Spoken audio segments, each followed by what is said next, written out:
Assalamualaikum warahmatullahi wabarakatuh. Mahasiswa semua, mari kita mulai perkuliahan kita dengan membacakan Ummul Quran, berselawat dan berdoa.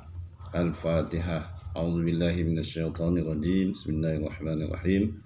Alhamdulillahirabbil alamin, arrahmanirrahim, maliki yaumiddin. Iyyaka na'budu wa iyyaka nasta'in. Ihdinas shiratal mustaqim. صراط الذين أنعمت عليهم غير المغضوب عليهم ولا الضالين آمين. اللهم صل على سيدنا محمد وعلى آل سيدنا محمد. اللهم فقهنا في الدين وعلمنا ta'wil. Amin ya Allah ya Rahman ya Rahim. Perkuliahan kita kali ini kegiatan belajar 1 yaitu perkembangan fisik dan psikomotorik peserta didik. Ini pun kita bagi menjadi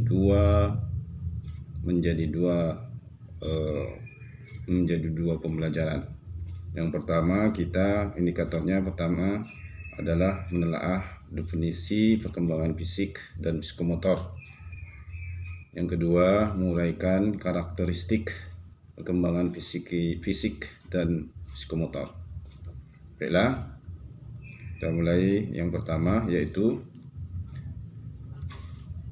kita mulai tentang definisi perkembangan fisik dan psikomotor peserta didik. Perkembangan diartikan sebagai kemampuan atau skill dan struktur dan fungsi tubuh yang lebih kompleks dan pola yang teratur dan dapat diramalkan sebagai hasil dari proses pematangan. Fisik atau tubuh manusia merupakan sistem organ yang kompleks dan sangat mengagumkan. Semua organ ini terbentuk pada prodi sebelum lahir atau pranatal atau dalam kandungan. Perkembangan fisik atau yang disebut dengan pertumbuhan biologis, biological growth, merupakan salah satu aspek penting dari perkembangan individu yang meliputi perubahan-perubahan dan dalam tubuh seperti pertumbuhan otak, hormonal dan lain-lain, dan perubahan-perubahan dalam cara-cara individu dalam menggunakan tubuhnya seperti perkembangan keterampilan motorik dan perkembangan seksual, disertai perubahan dalam kemampuan fisik seperti penurunan fungsi jantung, penglihatan, dan sebagainya. Kuhlan dan Thomson dalam tulisan Harlock 1956 mengemukakan bahwa perkembangan fisik individu meliputi 4 aspek, yaitu sistem saraf yang mempengaruhi perkembangan kecerdasan dan sistem emosi atau otot-otot yang mempengaruhi perkembangan kekuatan dan kemampuan motorik. Ketiga, kelenjar endokrin yang menyebabkan munculnya pola-pola tingkah laku baru seperti pada usia remaja, perkembangan perasaan senang untuk aktif dalam suatu kegiatan yang sebagian anggotanya terdiri dari lawan jenis. Dan yang keempat adalah struktur fisik atau tubuh yang meliputi tinggi dan berat yang proporsi.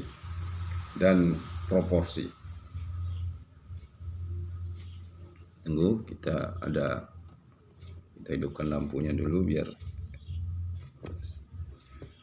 kita lanjutkan. Ternyata lampunya bisa hidup.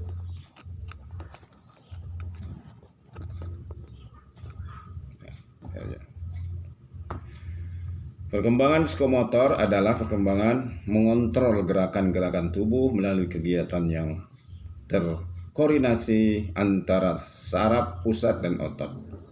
Dimulai dengan gerakan kasar yang melibatkan bagian besar dari tubuh seperti duduk, berjalan, berlari, meloncat, dan lain-lain. Kemudian dilanjutkan dengan berkoordinasi gerakan halus seperti meraih, memegang, melempar, dan sebagainya yang keduanya diperlukan dalam kehidupan sehari-hari sebagai sesuatu yang wajar. Hal tersebut dianggap sebagai suatu kemampuan otomatis sehingga perkembangannya kurang diperhatikan.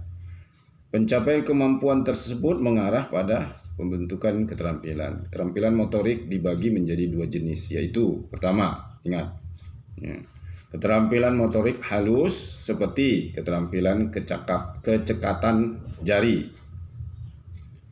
menulis, menggambar, menangkap bola, dan sebagainya. Yang kedua, keterampilan motorik kasar meliputi kegiatan-kegiatan otot seperti berjalan, berlari, naik dan turun tangga, melompat, dan sebagainya. Perkembangan keterampilan motorik merupakan faktor yang sangat penting bagi perkembangan pribadi secara keseluruhan. Pada perkembangan peserta didik, perkembangan psikomotor memegang peranan yang sangat penting sebab proses tumbuh kembang anak dan akan mempengaruhi kehidupan mereka pada masa yang akan datang. Selain itu, mempengaruhi aspek perkembangan yang lainnya, misalnya perkembangan kognitif, sosial, dan emosi. Kognitif itu pengetahuannya, sosial itu adalah bagaimana mereka berinteraksi kepada orang lain, dan juga emosi, perasaannya. Bagaimana perasaan seseorang atau anak yang setelah dilahirkan dari orang tuanya dan bergaul bersama keluarganya. Bukankah kita selama ini mengenal peribahasa? Peribahasanya adalah di dalam tubuh yang sehat terdapat jiwa yang sehat. Itu kalau peribahasa untuk orang-orang psikologi, orang-orang olahragawan, atau bisa kita katakan fakultas olahraga. Tapi kalau kita fakultas tarbiyah, apalagi kita mempelajari psikologi, nah pernyataannya kita balik menjadi di dalam jiwa yang sehat terdapat tubuh yang kuat. Bagi peserta didik yang usia remaja, pertumbuhan dan perkembangan fisik yang optimal secara langsung mampu mempengaruhi keterampilan anak dalam bergerak. Sedangkan pengaruhnya secara tidak langsung berupa berpengaruh terhadap cara pandang dan penyesuaian diri anak tersebut terhadap dirinya sendiri dan juga orang lain. Nah, kita masuk ke bagian B, karakteristik perkembangan fisik dan psikomotorik peserta didik. Dari sini kita bisa melihat secara umum terdapat perbedaan antara gambaran perubahan-perubahan fisik berdasarkan jenis kelamin laki-laki maupun perempuan. Pada anak perempuan berupa pertumbuhan tulang-tulang, badan menjadi tinggi, anggota-anggota badan menjadi panjang, pertumbuhan payudara, tumbuh bulu halus berwarna gelap di kemaluan, mencapai pertumbuhan ketinggian badan yang maksimal setiap tahunnya, bulu kemaluan menjadi keriting, menstruasi atau haid, dan tumbuh bulu-bulu ketiak. Sementara pada anak laki-laki berupa pertumbuhan tulang-tulang, testis atau buah felir membesar, tumbuh bulu kemaluan yang halus, lurus dan berwarna gelap. Awal perubahan suara menjadi agak lebih besar, menunjukkan sudah akan menjadi seorang yang dewasa. Lalu ejakulasi, bulu kemaluan menjadi keriting, pertumbuhan tinggi badan mencapai tingkat maksimum setiap tahunnya, tumbuh rambut-rambut halus di wajah, tumbuh bulu ketiak, akhir perubahan suara, rambut-rambut di wajah bertambah tebal dan gelap, dan tumbuh bulu di dada. Selain perbedaan perkembangan berdasarkan jenis kelamin, setiap fase perkembangan juga memiliki karakteristik perkembangan yang berbeda-beda, mulai dari bayi sampai dewasa. Berikut ini karakteristik perkembangan fisik serta didik berdasarkan rentang usianya. Yang pertama, karakteristik perkembangan fisik pada masa kanak-kanak 0 sampai 5 tahun. Perkembangan kemampuan fisik pada anak kecil ditandai dengan mulai mampu melakukan macam-macam. Misalnya, gerak dasar yang semakin baik, yaitu gerakan berjalan, berlari, melompat dan meloncat, berjingkrak, melempar, menangkap, yang berhubungan dengan kekuatan yang lebih besar sebagai akibat pertumbuhan jaringan otot lebih besar. Selain itu, perkembangan juga ditandai dengan pertumbuhan panjang kaki dan tangan secara proporsional. Perkembangan fisik pada masa anak juga ditandai dengan koordinasi gerak dan keseimbangan perkembangan dengan baik. Nah, yang kedua, karakteristik perkembangan fisik pada masa anak usia 5-11 tahun. Perkembangan waktu reaksi lebih lambat dibanding masa kanak-kanak. Koordinasi mata perkembangan dengan baik, masih belum mengembangkan otot-otot kecil, kesehatan umum relatif tidak stabil dan mudah sakit, rentan dan daya tahan kurang. Yang ketiga, karakteristik perkembangan fisik pada masa anak usia 8-9 tahun.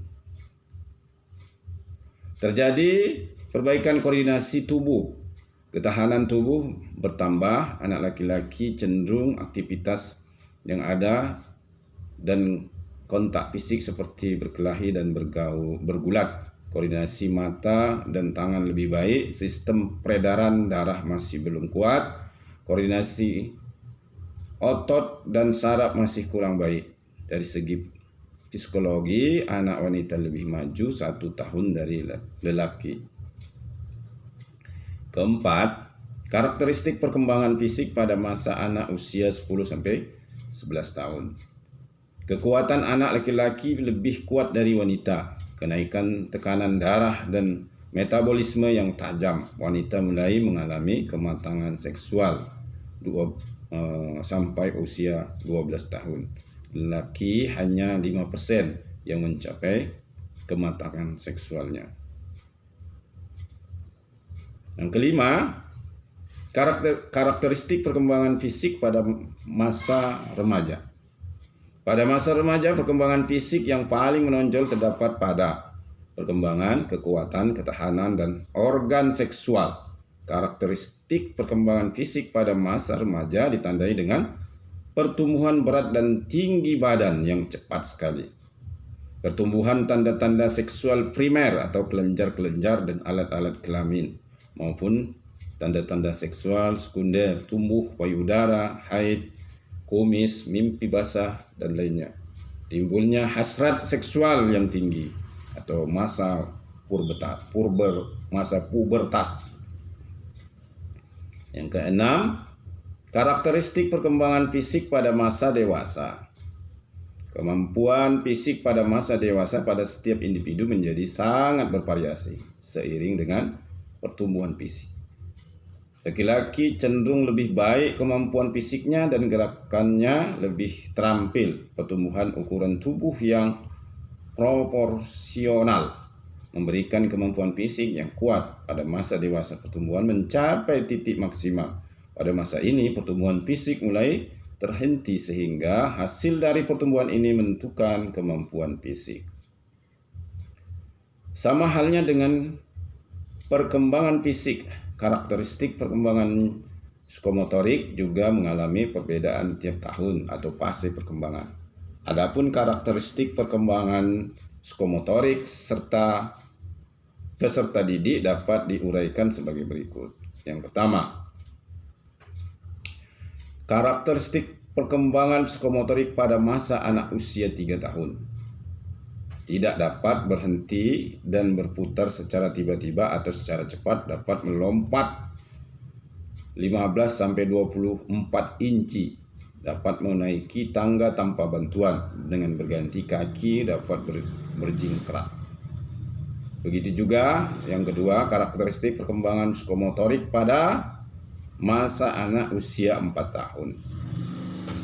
Lebih efektif mengontrol gerakan berhenti, memulai dan berputar, dapat melompat 24-33 inci, dapat menuruni tangga dengan berganti kaki, dengan bantuan dapat melakukan jingkrak 4-6 langkah dengan satu kaki.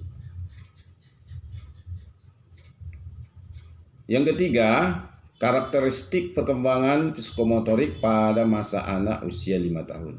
Dapat melakukan gerakan start atau mulai, berputar atau berhenti secara efektif, dapat melompat 28 sampai 36 inci, dapat menuruni tangga tanpa bantuan, berganti kaki, dapat melakukan jengkrak dengan sangat mudah. Yang keempat, karakteristik perkembangan psikomotorik pada masa anak usia 6 sampai 12 tahun. Pada masa anak, perkembangan keterampilan dapat diklasifikasikan menjadi 4 kategori. Yang pertama, keterampilan menolong diri sendiri. Anak dapat makan, mandi, berpakaian sendiri, dan lebih mandiri. Yang kedua, keterampilan menolong orang lain. Keterampilan berkaitan dengan orang lain seperti membersihkan tempat tidur, membersihkan debu, dan menyapu.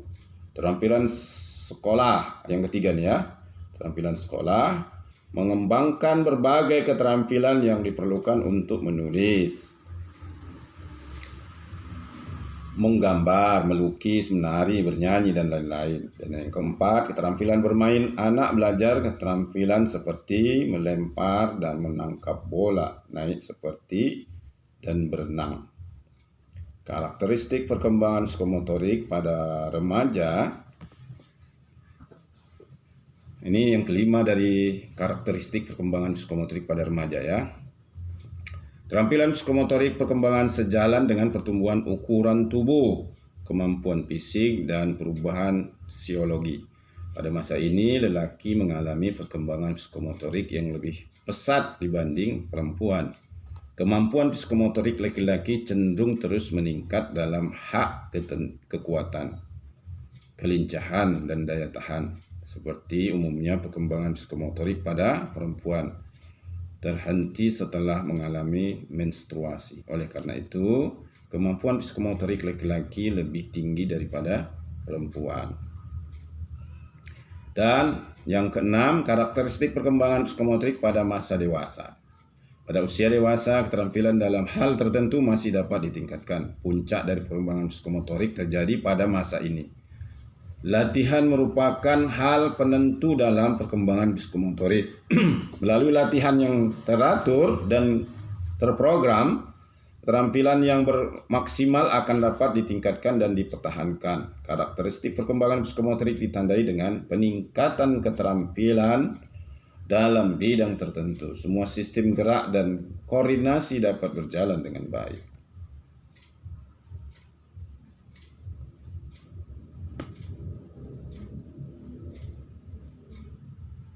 Mungkin sampai di situ dulu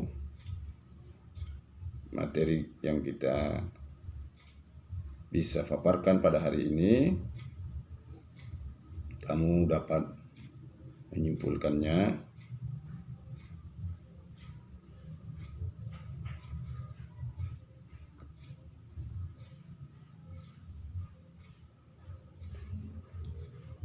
Untuk yang dua indikator lagi, misalnya mendeteksi faktor yang mempengaruhi perkembangan fisik dan menganalisis implikasi perkembangan fisik dan psikomotorik peserta didik sebagai generasi milenial dalam pembelajaran yang akan datang.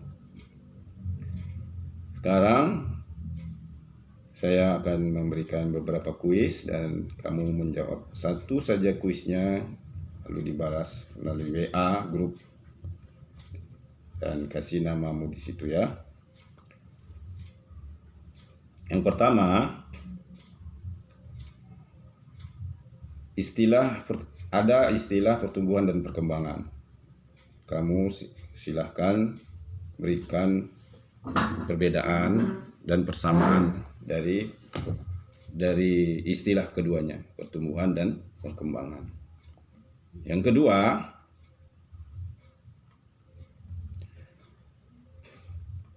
ada pembagian perkembangan psikomotor. Perkembangan psikomotor itu terbagi dua, yaitu perkembangan psikomotor kasar dan perkembangan psikomotor halus. Nah, uraikan apa saja faktor perkembangan psikomotor yang kasar dan perkembangan psikomotor yang halus tadi. Tadi sudah saya paparkan di atas. Lalu yang ketiga kuisnya adalah ada beberapa karakteristik perkembangan fisik bagi peserta didik, baik anak laki-laki maupun perempuan. Silahkan kamu uraikan beberapa karakteristik perkembangan fisiknya saja. Perkembangan fisik anak laki-laki, anak perempuan. Lalu kuis yang keempat adalah kapan berakhir perkembangan fisik pada peserta didik? Kapan berakhir perkembangan fisiknya ya, perkembangan fisik pada peserta didik?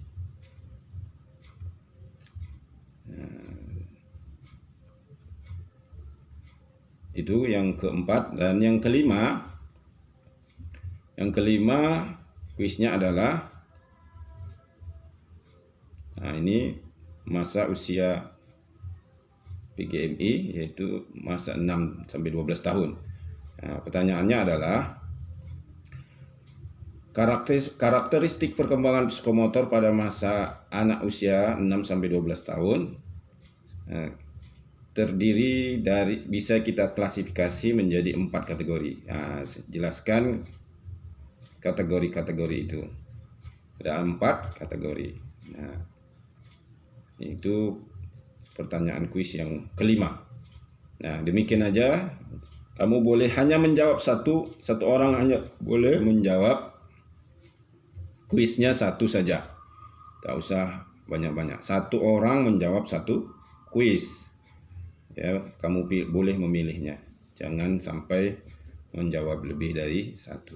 Demikian yang bisa saya paparkan pada kesempatan kali ini. Jangan lupa subscribe, like, share, dan komen. Mari kita akhiri dengan mengucapkan hamdalah. Alhamdulillahirabbil alamin. Assalamualaikum warahmatullahi wabarakatuh.